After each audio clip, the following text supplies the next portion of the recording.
So this is a shredder that we got almost 5 years ago, which is kind of nice that it's held up this long. So we've had a lot of shredders in the past, and we've really gone through them. We've burned the motors out. So what we tend to do is we'll get a stack of papers and then we'll shred them all at once, which isn't a good way to go, obviously, but I guess out of laziness, that's just what always happens.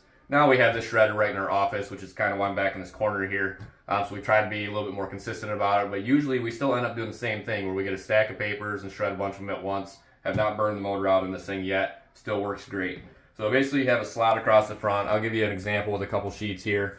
You just have a handle here for one, so if you want to lift this up, this is really heavy, which is nice because it stays in place. The base itself is very light, so when you want to clean it out, you can just turn it over and dump it into a bag or whatever you're going to do with it. Your control across the top is just basically auto, which is going to be on, runs when you slide something in. Then you have off, and you have reverse. So reverse would be if you need to get a jam out or something like that. So when it's in auto like this, if you have a piece of paper, all you do is you just slide it in there like this.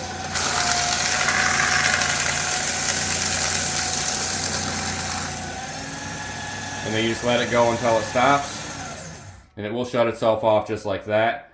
We tend to keep ours in the off position. Haven't had any issues with our kids getting into it or anything like that, but just for safety purposes, we like to do that. There's also a slot in the middle here for credit cards. We have tried that, works fine, but we don't use that very often. We mostly use it for paper.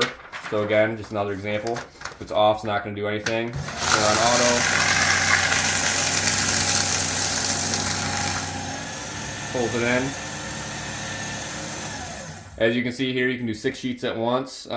Typically, we try to do only 1 or 2 sheets just to make sure it works really well, because we have had issues with other shredders in the past, but honestly, overall, this has worked great for us.